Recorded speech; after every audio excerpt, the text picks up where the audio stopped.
जय माता दी। अब भाइयों, ये रक्षाबंधन का त्यौहार आप सभी को मुबारक हो। और भैया, बहन भाई का त्यौहार आप सभी जानते हैं कि ये बहन भाई का त्यौहार है। लेकिन इस बदले हुए ज़माने में अब नया नया व्यवहार है। अब कोई भाई बहन को नहीं देखता है। अब तो सीधे आजकल के लड़के औरतों के गुलाम हैं। बहन को नहीं जानते, नहीं मानते। दया धर्म तो इस संसार से गया। अब नहीं है किसी के पास शर्म और हया। इसीलिए तो हमने भी शर्म उतार दी, क्योंकि जो करेगा शर्म उसके फूटेंगे करम। जो 2 नंबर से कमा रहा है और पैसे बचा रहा है, वही दुनिया में आज इज्जत पा रहा है। और जिसने आजकल इज्जत कमाई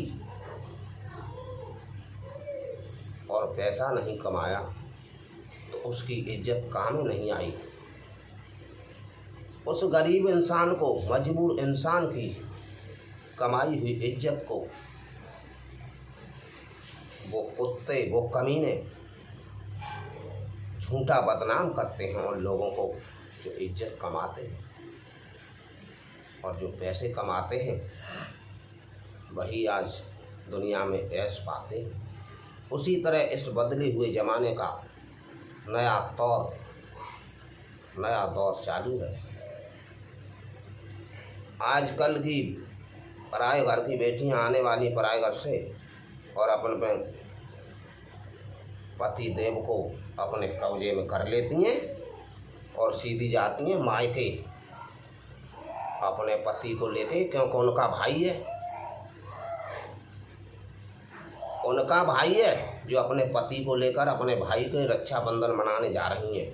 लेकिन उन कमीनों की बहन नहीं है जो औरत के कहने पर साली रखा बांधेगी तो 500 देंगे, चाहे घर पे ज़मीन बेचें, चाहे ऐसी तैसी मराएं, साली पे रखा बंधवाएंगे तो 500 से कम नहीं लेगी साली। लेकिन बहन से रखा नहीं बंधवाएंगे, क्योंकि वो उनकी रक्षा नहीं कर पाएंगे। बहन की रक्षा भाई इस कलयुग में नहीं कर पाएंगे, इसलिए बहन से रखा नहीं बंधवाएंगे। इसीलिए वो मायके को पचने वाली बेटियां कभी अपना जीवन नहीं काट सकती। अरे माँ बाप कहते हैं बेटी पराया धन होती है। पराया धन, अरे पराया धन होते हुए भी अपना ही धन बना लेते हैं माँ बाप अपनी बेटी को, तो उस बेटी का घर कभी नहीं बसता। मैं गलत कहता हूँ तो मुझे माफ़ करें। मेरे सामने जो गुजर रही है और मेरी हरी भरी बगिया उजर रही है, वही अपनी बीती मैं सबको बताता हूँ और सुनाता हूँ। मेरे पे जो गुजर रही है, आज मैं बहन और इनके भाई और अपनी बहनों को हम दोनों त्याग बैठे हैं। हमारी औलाद ने हमें इतना नीचा दिखाया है कि बहन को छोड़कर ससुराल जा रहे हैं और हमारा अपमान कर रहे हैं। बुजुर्गों का अपमान करने वाला, माँ बाप का अपमान करने वाली औलाद, माँ बाप की तुम जान ले सकते हो, बस अपनी ज़िंदगी आगे काटोगे नहीं, तुम किधर के भी नहीं रहोगे कुत्तो। माँ बाप को धोखा देने वालों, तुम किधर के भी नहीं रहोगे। एक दिन वो आएगा। जो धोखे में बैठे हुए हैं लोग, वो भी किसी दिन याद करेंगे। किसी का माँ बाप क्या औलाद के बारे में गलत सोच सकता है? कभी नहीं। आप सभी जानते हैं। तो आज हमारी औलाद ने हमें इतना मजबूर किया है जो हमें अपनी बहनों से और इनको अपने भाई से दूर किया है। सिर्फ किसी की कमी नहीं है, किसी की खता नहीं है, खुद इंसान को अपने जीवन के बारे में पता नहीं है। अपने ही अपनों की गर्दन पर छुरा चलाते हैं, पराए फिर भी काम आते हैं। हमको क्या रुलाएंगे, वो अपनी ज़िंदगी खुद नहीं काट पाएंगे। सीधी जाती हैं मायके अपने अपने पति देव को लेकर। ये देव है ना, कराओ पूजा, अपने महादेव की पूजा कराओ। दोष बुजुर्गों पर आता है। अरे बेटियां पराया धन होती हैं, पराया धन होती हैं बेटियां। पराए घर की बेटी कर दी किसी ने अपनी, और उस बेटी को कोई दुख होता है तो विचार करना चाहिए, मनुष्य को देखना चाहिए कि हमारी बेटी को बेकानून बिना मतलब के सताया जा रहा है या खुद हमारी बेटी की गलती है। पहले ये देखना चाहिए उन लोगों को जो अपनी बेटियों को साहस देते हैं, बढ़ावा देते हैं, उनकी ज़िंदगी बर्बाद करते हैं, उनका घर नहीं बसने देते हैं।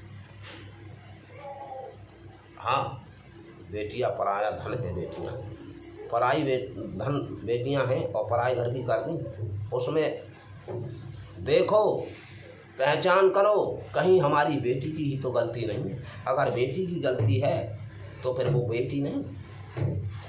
उस बेटी को कहो मर या जी, हमें कोई मतलब नहीं है। तू गलत कर रही है तो तू भुगतेगी, हम तेरे माँ बाप नहीं हैं। तू तो हमने पराए घर की कर दी, तुझ पे कमाया खाया नहीं जा रहा है, घर नहीं चला पा रही है, तो अपना हमारे पास मत आ। तब वो बेटी सुधर सकती है। आज मुझे मेरी बहू कहती हैं कितने खराब हो, और अपने पति देव को अपनी बातों में पुटलाने के लिए दारू खोर के पिला रही हैं। सिर्फ माता पिता से दूर करने के खातिर में दारू खुद पिला रही हैं कि दारू पीने के बाद मेरा पति अपने माँ बाप को गलत बोलेगा, लड़ेगा, झगड़ेगा, मेरी मानेगा और मेरा साथ देगा। उस वक्त वो पिलाती हैं अपने पति देव को, और जब माँ बाप से दूर कर लेती हैं उनको, और जब उनके पास वो दिन आ जाता है तो उन्होंने क्या किया था जीवन में, उनको ये पता नहीं था कि वही माँ बाप सास ससुर की वजह से हम तब चाहे काम करते थे या न करते थे, 4 दिन लेटते, 4 दिन आराम करते, परेशानी तकलीफ बताते, क्योंकि हमारे सास ससुर कुछ कमाते तभी हम 2-4 दिन चैन से बिताते। अरे दूर हो जाते हैं, उसके बाद पछताना पड़ता है। जब जिम्मेदारी खुद ले लेते हैं तो वो भूखे प्यासे मरते हैं ऐसे, फिर उनको कोई नहीं पूछता। और वो ससुराल वाले और मायके वाले भी उस दिन ठोकर लगाते हैं जब उनके सामने हकीकत आएगी ना निकल के कि शायद मेरी बेटी की कमी थी। जब अच्छाई और बुराई निकल के आ जाएगी, और जो खुद गलत होगा वो बेटी को कब गलत बता सकता है। मेरी भी बेटी है।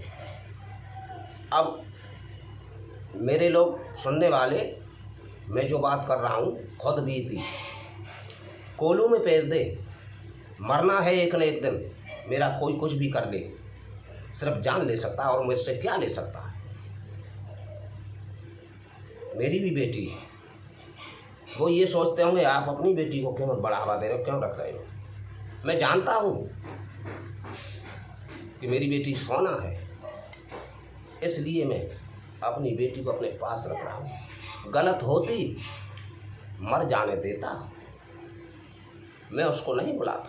आजकल बहुत सी बेटियाँ मैंने गांव में देखा है, कितने भी गलत, कितने भी नीचताई पर चल रही हैं, उनके बाप दूसरों की बदनामी कर रहे हैं, अपनी बेटियों को पुछला कर घर में बैठा रहे हैं। तो ये होता है भाई। तो अभी वीडियो कॉल सुनने के बाद